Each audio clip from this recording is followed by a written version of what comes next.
up. I have in the studio two doctors here. We're going to talk about stem cell transplantation. Dr. Lawrence Faulkner is the medical director, senior medical director of the Bone Marrow Transplantation Ghana and Sickle Cell Anemia Foundation. I got that right, right?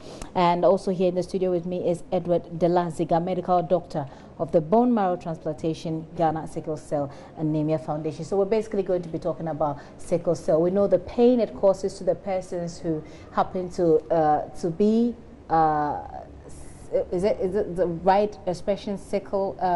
To be afflicted with the disease. Well, sometimes they don't like to be. Yeah, sometimes they don't like to be addressed as addressed it as a disease. But anyway, so those who are affected by that, and we know how it's broken relationships. For example, we've had all of these discussions about sickle cell, etc., and whether or not you should check your blood type before you get into any relationship, etc. I've got the doctors here. They're going to explain this to us. Stem cell transplantation. Dr. Lawrence, let me start with you. Could you please explain what this is about? I mean, in as little medical terms as possible. So, yeah, so sickle cell disease is a disease because people with sickle cell disease, most people do suffer. Yeah, a few people that I've spoken to don't like to be described as patients, like sickle cell patients. Yes. They see it more of something else, like a, I don't know, but they don't like it to be describe it as a disease. However, it can affect health-related quality of life. Right. So, so sickle cell disease, as you mentioned, is a genetic disease that is inherited from parents. So the parents are carriers. Carriers have an advantage when it comes to malaria, and that's why in this part of the world sickle cell disease is so common, because 1 in 3, 1 in 4 people are carriers of the gene, and if 2 carriers meet, then there is a 1 in 4 chance that their child might have actually both abnormal gene and have sickle cell anemia. And have sickle cell. Right. Now, yeah. Please go ahead. No. So, a stem cell transplantation, bone marrow transplantation, is about replacing the diseased bone marrow with that of a matched donor, normally a family member, and so replace the machinery that produces red cells, so that red cells produced are normal and don't cause the symptoms, the pain, and the problems that sickle cell anemia. So what it does is just to remove the symptoms and remove the pain. That's it. But you're still sickle cell? No. Well, okay. You are no longer a sickle cell person. Of course, you are still genetically SS. You still carry both mutations. So if you have to be careful who you marry and who you decide to have children with, of course. But no, you are cured from sickle cell disease. You're cured from sickle cell. Dr. Edward, let me engage you a bit on, I mean, you're Ghanaian, right? Yes, yes. So very well, it'll be easier for you to deal with the Ghanaian context when it comes to dealing with this issue. Yes. What are some of the stories that you've had to deal with? I mean, it must be devastating to have people not be able to, people who love each other, not be able to settle down, or people who love each other and still see their children suffer because of their actions or their mistake, for example. What are some of the stories you had to deal with? What really drove me into this was 2 interesting stories. My wife's very good friend, classmate from school, very bright student who had sickle cell disease, and the parents were very smart enough to send her to England because of the care at that time. That's about 15 years ago. She was getting care there, was getting worse, and actually began thinking about transplant. It was then just in the US. She tried to get there, but then she died before then. Oh. And then my senior at school, who was well known, you know, very affluent family in Ghana, had a crisis, went to one of the hospitals, was laid on the gurney for an hour or 2 before he could be seen. He died on the gurney.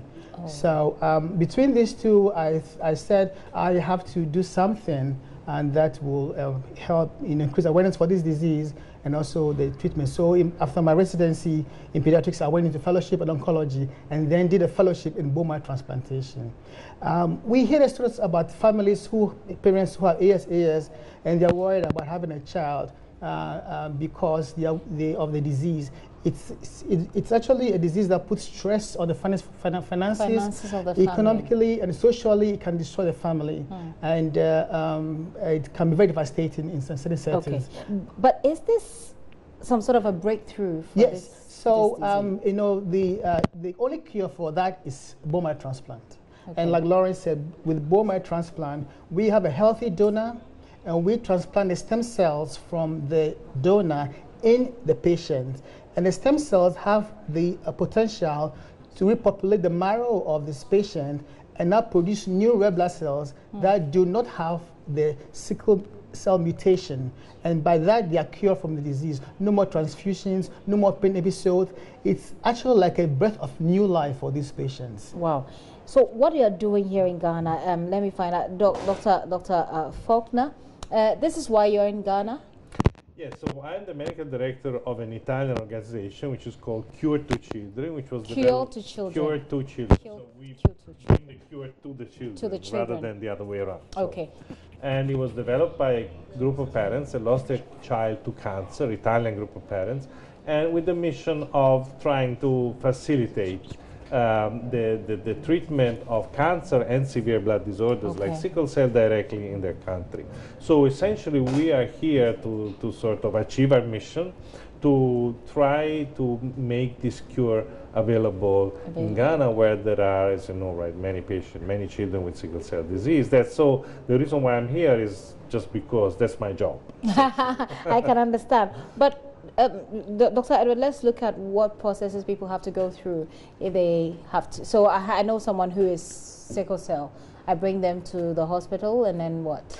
So we advocate that children or anyone who has sickle cell disease needs to have comprehensive care. So most importantly, you need to have be part of a clinic. Kolebo has a very good clinic, 37 other centers around the country that are set up to deal with issues that are pertinent to sickle cell disease patients. And with that, most patients can live a decent quality of life for many years. Okay. Now, for those who, despite those management interventions, still have a recurrent, very frequent pain episode, pneumonias, acute syndromes we call it, and stroke, those are patients who we know that over time will have poor quality of life or might not survive. They are candidates for bone marrow transplant. So then they get referred to us. Now, if they have siblings, we test the siblings and the patient. There are certain proteins that we all have, that everyone has unique proteins. Those proteins they call HLA, which is human leukocyte antigens. We know that if two people have similar repertoire of those antigens, if you do a bone marrow transplant with them, they will do very well. It will be accepted.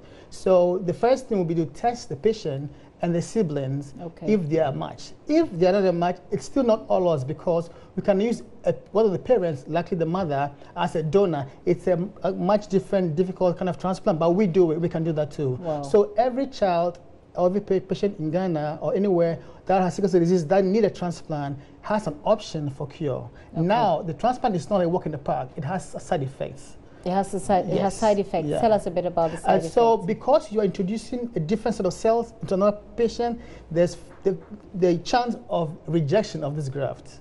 And that can lead to a lot of complications. They can be I call it fighting between the new cells, the graft, and the donor, which we call graft versus host disease. That can also actually have a high risk of mortality. I see. Let me bring you, Dr. Faulkner, in again. We're talking about the side effects. What should someone who wants to undergo this stem cell transplant bear in mind? How should they prepare before they come for it? Okay, so if you have a brother or sister, so a sibling, which is HLA compatible, your chance of success is more than 90%. So most of my work is in India, which is a sort of a similar context compared to Ghana. And so we know that even in contexts in which you don't have super high tech, all the resources in the world, but you can be very successful. And you can be more than 90% successful. I think now, even though it's probably a conservative estimate, we quote that you can have a 5% mortality from BMT. Wow. Of course, sickle cell... So you should come being scared that you could die? Yes, you can die. Oh, die. dear Lord. Yeah, but you can also die from sickle cell disease, of course. Right. So the chance of dying from transplantation is much less if you select properly those patients that for whom a bone marrow transplant is justified. Okay. Then, as Dr. Della mentioned, you can have a 5% chance of rejection. So you are alive, but you're still a sickler.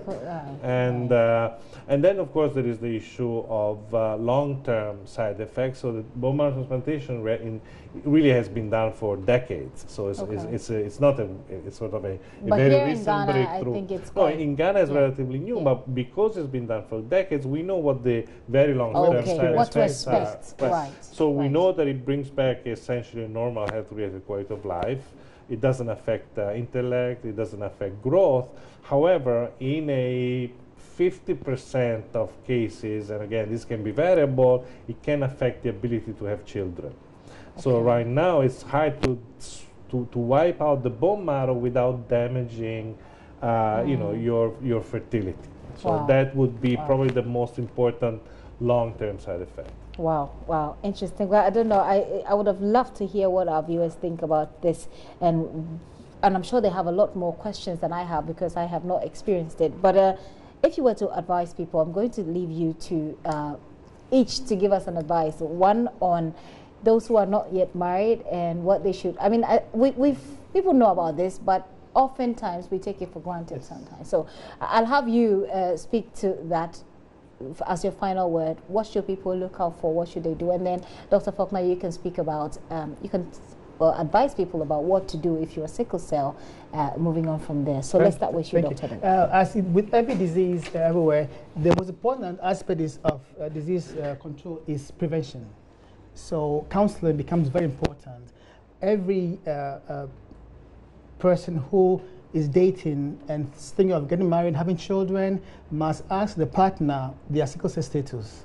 And if you have a partner who's AS and you are AS, you should highly reconsider the thought of getting married. You can still get married, but then having children should be something you should really think through, because there's a high chance that you're going to have a child that has sickle cell disease. Now, for parents who are already married, who don't have any other option, who have AS partners, all is not lost, because with good comprehensive care, most children now can live a more decent quality of life and live a little bit longer. How long can they usually live?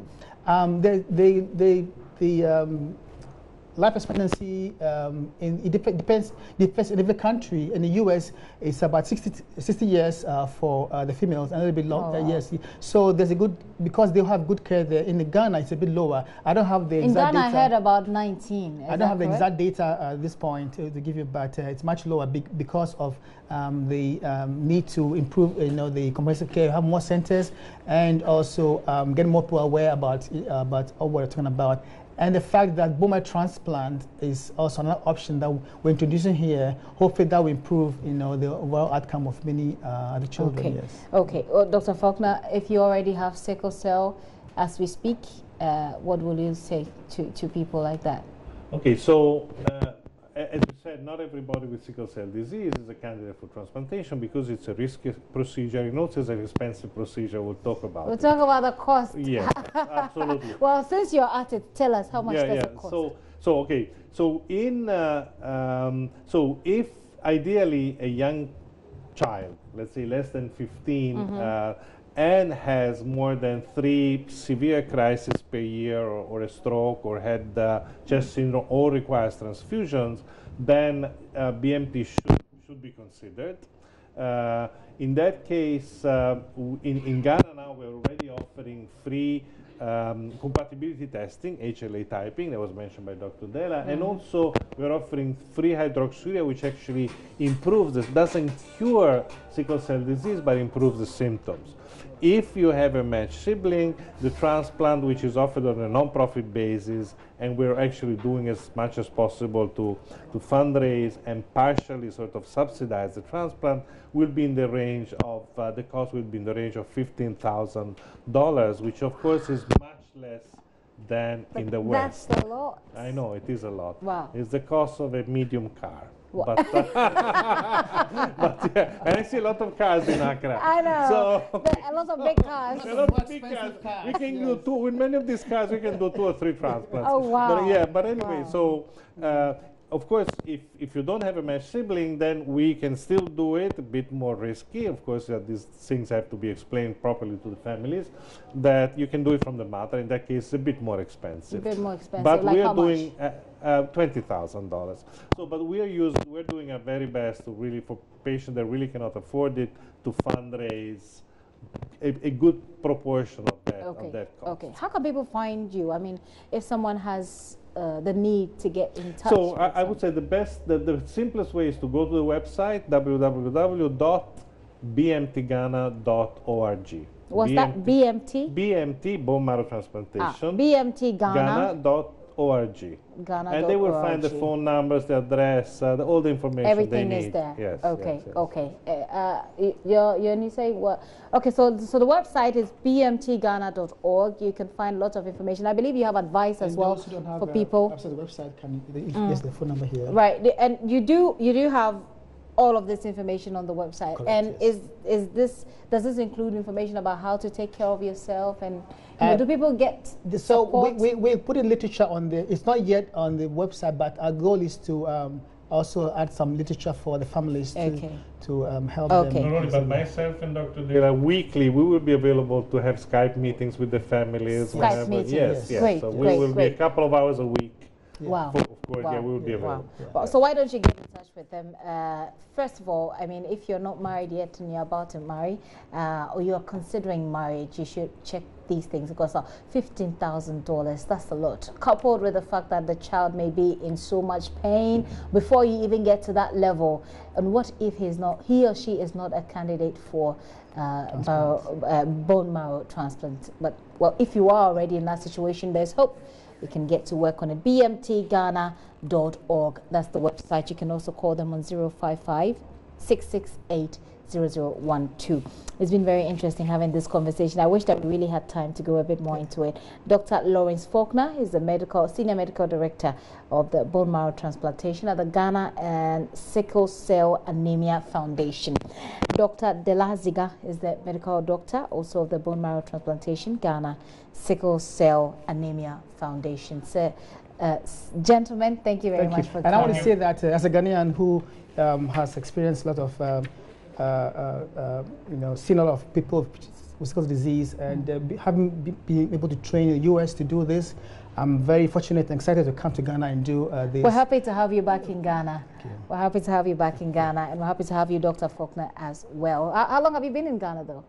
Well, this is my second time. I've been here now for 3 days, and the last time I was here for another 3 or 4 days, so not much. Yeah, but once we start transplants, we'll spending more time here. More time in Ghana. Yeah. Very well. We wish you all the best. Thank you. And we hope that people get well. All right.